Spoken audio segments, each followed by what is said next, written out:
همین الان رو راست باید یه چیزی رو بگم. اگه تو این چند سال حس کردی از آینده میترسی یا زندگی سخت‌تر از قبل شده یا حتی یه روز واقعا دلت خواست فرار کنی، بدون که تنها نیستی. خیلی از ما، من، تو، دوستام با چیزی به اسم استرس اقتصادی درگیریم.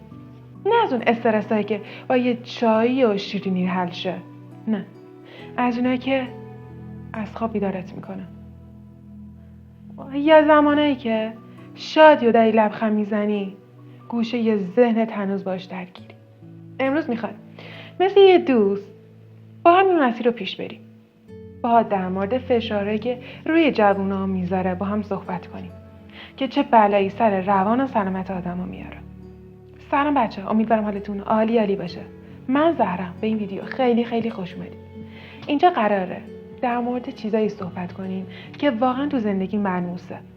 اگه موضوعات روانشناسی، فشارهای ذهنی علاقه دارین، حتما ساب کنین یادتون نره.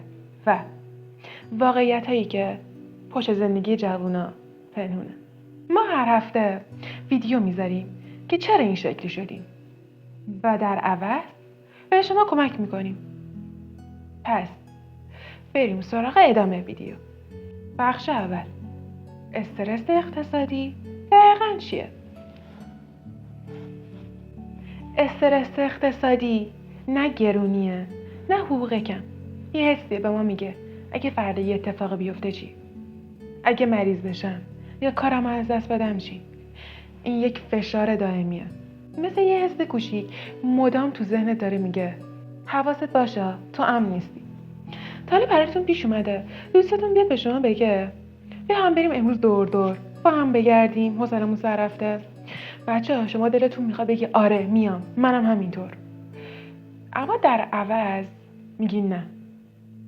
پشت اون نه پول رفت و برگشت، پول خورد و خوراک، پول چیزایی که دوست داریم بگیرینه. این یعنی ذهن تو داشته ی آینده‌تو محدود میکنه قبل از اینکه اصلا اتفاق بیفته.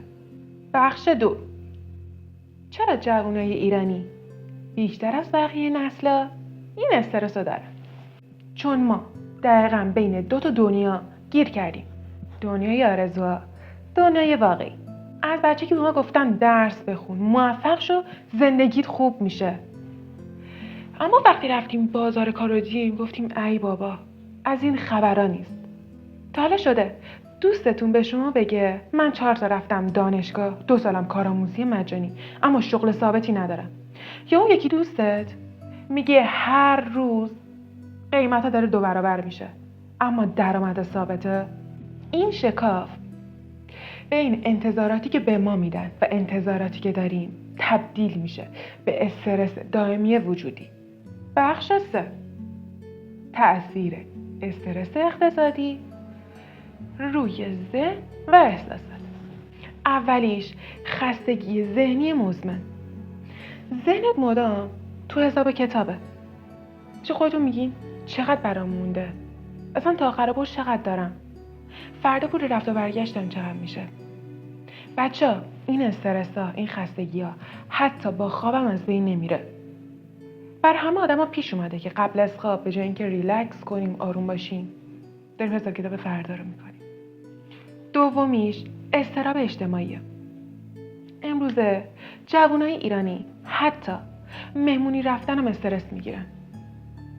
به خودشون میگن شاید این لباسم مناسب اونجا نباشه، چون حس میکنه لباسش مناسب نیست یا اینقدر پول نداره اونجا خرید کنه، به خاطر همین اعتماد به نفسش کم میشه. سوم بی‌حوصلگی و عصبانیت شدیده. وقتی تو از درون تحت فشار باشی معلومه کوچکترین چیزا اعصابتو خورد میکنن. تو عصبانی نیستی یا ذهنت خسته است. فقط کم شدن انگیزه و حس پیشرفت.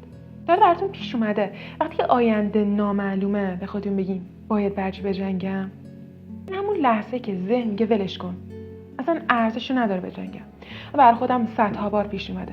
ولی به خودم فکر میکنم یه بار داریم زندگی میکنیم، پس تلاشمون بکنیم شاید درست شد. پنجم شکست احساساتمون. حتی وقتی ما مقصر نیستیم. استرس اقتصادی میتونه کاری کنه که فکر کنیم مشکل از ماه. بخش 4: تأثیر استرس اقتصادی روی روابط.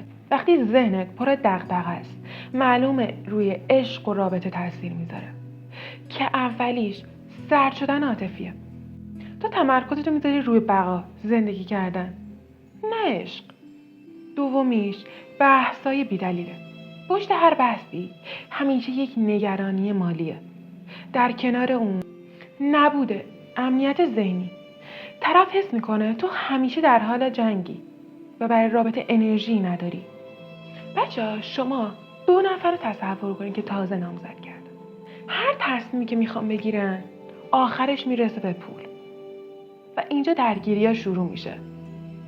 بخش 5: جایی که بدن اعلام خطر میکنه.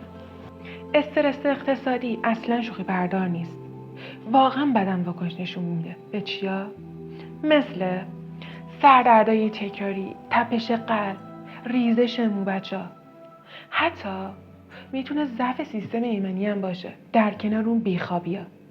تا حالا شده دوستت بگه چرا انقدر مریض میشی؟ بچه‌ها جوابش ساده است. وقتی ذهن خسته باشه بدنم ضعیف میشه.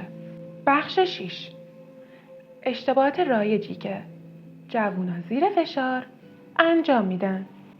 اولیش مقایسه با دیگرانه. بچه این وحشتناک استرسش هم برابر میکنه. در کنار این انکار میکنیم ما مشکلاتو. وقتی ما نمیتونیم مشکل رو تعریف کنیم پس نمیتونیم درمانش کنیم. سومیش مصرف زیاد از شبکه‌های اجتماعی. تو تصور میکنی همه از تو جلوترن، تو عقب موندی، تو بی مصرفی. آخریشم تنها موندن با مشکله. بچه ها میدونستیم با یک مکالمه کوچیک، صحبت کردن کوچیک، میدونستیم 50% دردتون کم میشه. بخش 7: چطور با این استرس کنار بیاین. اولین موردش مدیریت انرژیتون، نه مدیریت پولتون. بچه‌ها ما نمیتونیم گرونی کنترل کنیم، اما میتونیم انرژی مغزمون رو کنترل کنیم. دومین موردش منظم کردن هزینه. بچه‌ها بدون حساسیت شدید.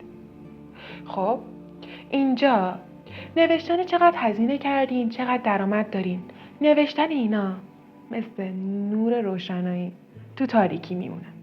سومیش کم کردن ورودیه استرس‌ها.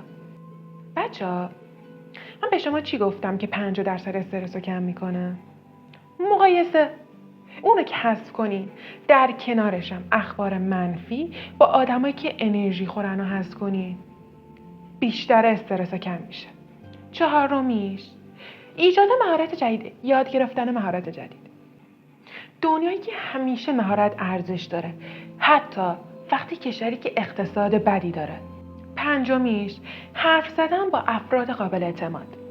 حتی گاهی یک صحبت کوتاه، مکالمه کم میتونه نصف دردتون رو کمتر کنه. آخریشم هدفهای کوچیک اما واقعی. بچه شما رو چیزایی تمرکز کنین که تحت کنترله. میدونین بهشون میرسین.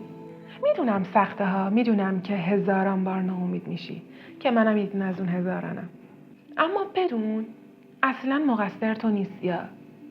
این خودش پیروزیه که تو این شرایط بتونی زندگی کنی.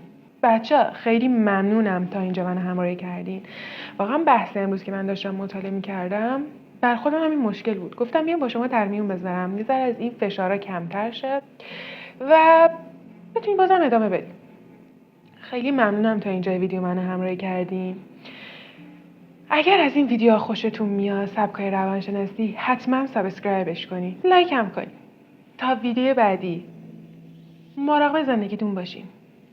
مراقب سلامتیتون، روح و روانتون.